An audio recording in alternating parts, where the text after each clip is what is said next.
From out of the mind to out of the box. From being called crazy to being called a genius. From following the rat race to following their hearts. These young men and women have come a long way to be their own boss. Join me, Kavi Shastri, in this world of young and fearless entrepreneurs, where no idea is too small and no dream is too big.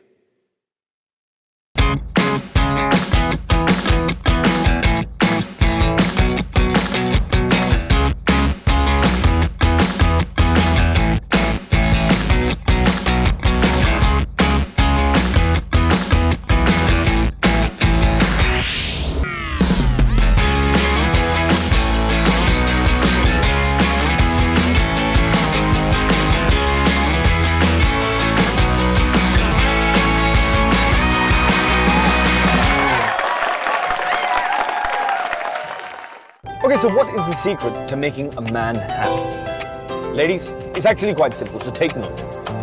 Nachos. Mexican roll. Some good old-fashioned chicken. You know what? In a country like India, where everything's so diverse, you know what? There's one thing that makes us unanimously together, and that is good food. But today, I'm about to meet a chef who's not only talented, but has a unique flair and an instinct to satisfy people's taste buds. Today I'm going to be meeting her and learning the tricks to the trade, the tips to her success. I'm going to be meeting the one and only Bhakti Mehta. Hi, I'm Bhakti Mehta. My whole world revolves around food. One's work speaks for them, but my food echoes my personality. Home is where the heart is. When I opened the little food company, I knew I was home. That, you know, your calling can come from absolutely anything.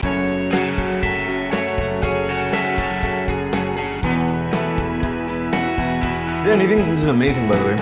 Which is really, really amazing. Like looking at this, like I want to learn exactly what you do.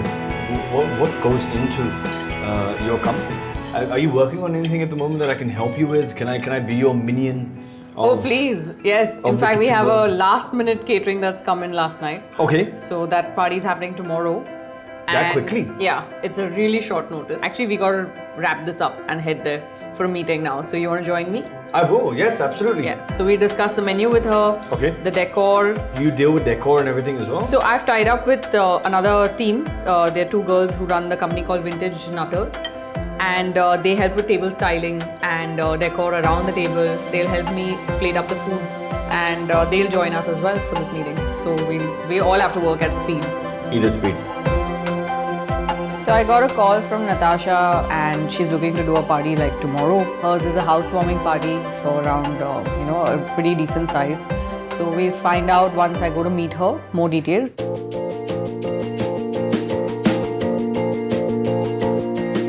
This is Shreya and Pooja. They're from the company called Vintage Nutters. They're event stylists. So in terms of themes, you have cuisine-centric options, or if you're going with around the world, is there something you're looking for? I have something in mind, but I'm not sure if, how about a Gatsby thing? The Great Gatsby. Yeah. Very interesting to do. It'll be our first as well. After a very quick discussion, we came down to the fact that we needed a nice black, gold and white color scheme. We wanted to do a nice gold champagne tower, and all the food was being planned in little short glasses on black trays, the table having lovely candles and stuff supporting the theme that we're looking at. With regards to food also, would you like it to be within the theme? Or? You know, I definitely don't want Indian food. Okay. Mixed cuisine or world cuisine would be fantastic. Right. So is there any particular dish that you would like us to have? Like, I'll tell you what, I love chicken, and I am a chicken pie fan. So if you could make me that, I would be absolutely in love with you. Natasha is very insistent on doing a really nice chicken pie. It's not something we've tried before, and if the client wants it, we've got to do it. I think we're going to focus on this food table, play with the Gatsby colors, use a lot of black, gold, pearls, crystals. So the idea is that we have 14 dishes to do. We have 24 hours to put up a great Gatsby theme. So it's a lot of work, but it's going to be good fun. Bhakti, being decisive and having some forward planning, has done another smart thing, which is she messaged the menu to her chef, and by the time we got to the kitchen, the ingredients were all there. इनसे मिलिए कवि. Hi everyone. He's going to work with us today and tomorrow. We had 14 dishes to prepare for Natasha's menu. From the appetizer list, we had herb shoe buns, Thai style pani puri, a prepped sausage dips. जो भी menu के हिसाब से है वो आज बनेगा. What can I help you with actually? Yeah, so I'm going to get you to work on our shoe buns. Okay. But I got my apron on, got my gloves in my hand to see if it works, to see how it tastes. Because you know what, we can't serve it unless we know what it is. This is our phyllo pastry that we are working with. It's going to encompass the entire chicken and mushroom mix that we had made earlier, but provided I can get these to separate out well.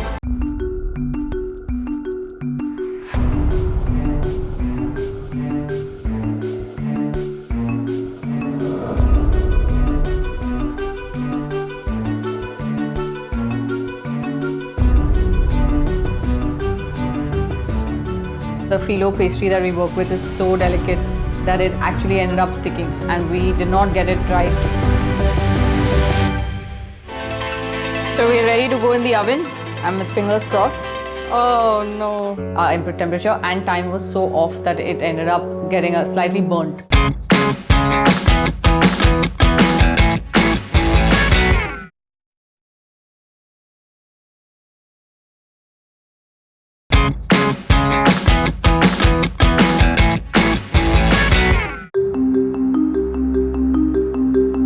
We had thawed the phyllo pastry that we were working with 2 hours in advance, but when I did try to open it and we started pulling the layers together, they started to stick. So I realized that we had to get in another box and start again. So which happened, and we started again, and luckily those sheets worked out. So this is it. We have one perfect layer.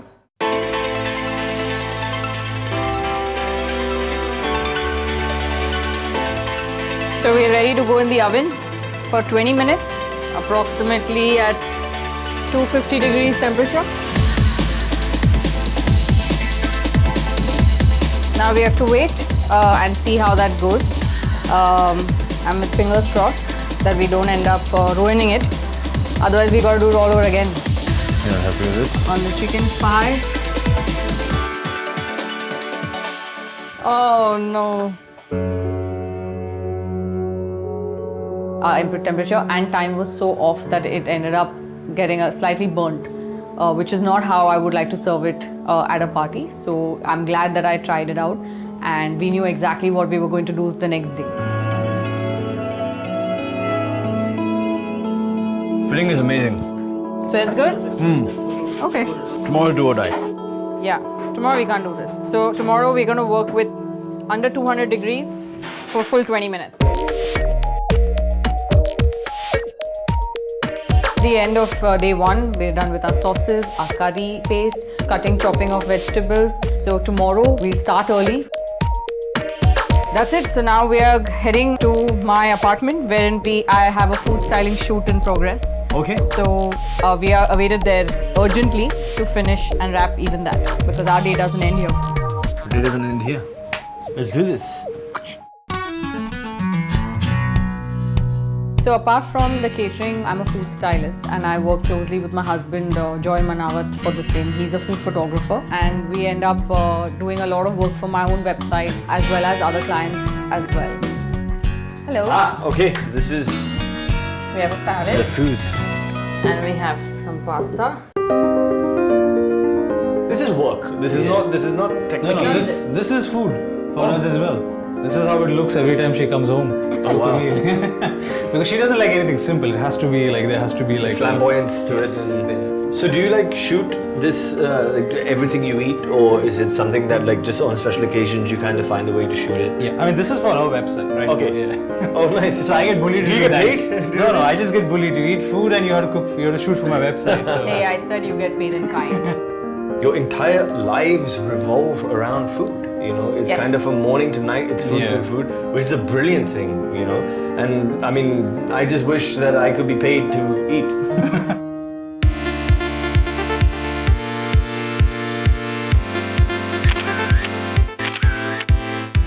how much does it kind of help the actual business? First, people eat with their eyes. I think that concept versus how social media functions today, this is the way it's supposed to be. Food needs to be shot well, food needs to look great.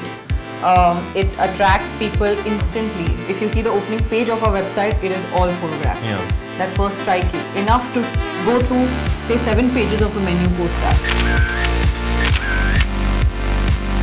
We've come to the end of an absolutely fantastic day with Bhakti. Tomorrow we do have a big day upon us.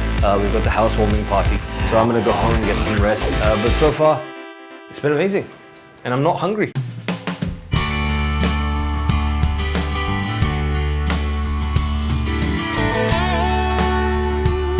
We're going to make our Thai pani puri with you. The pani. Okay. Come on, let's go. Thai style pani. We'll put the recipe up on the website at the end of the show. Mirchi! This is freshly grown in Bhakti's garden. Okay, this is on. And we're off to the mixie.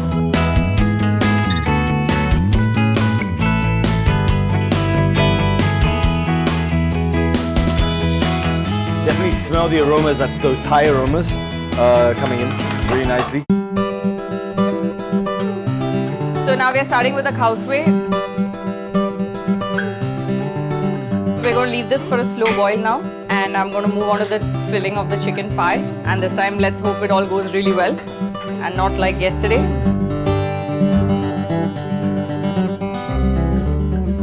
Okay, please pack this. So we're going to now move on to the mushroom thyme crostini. So we'll prepare the topping for that. Okay.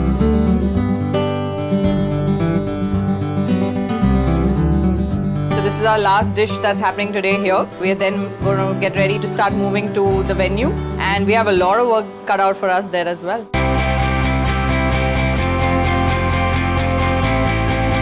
So it's almost 4 o'clock, which means we are going to leave now. I would say 75% things are already done.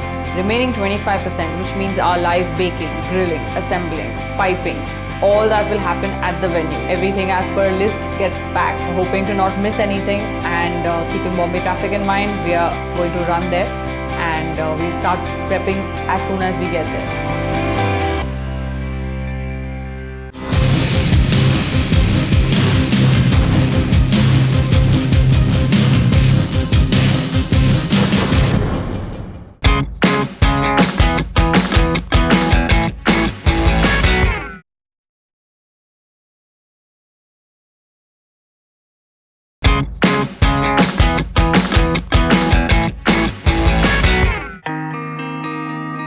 So now we were at the venue, and Vintage Nutters were doing their bit wherein they are styling the plate, maintaining quality of ingredients as well as maintaining quality of the kind of food we make. How good are you with numbers? How well do you know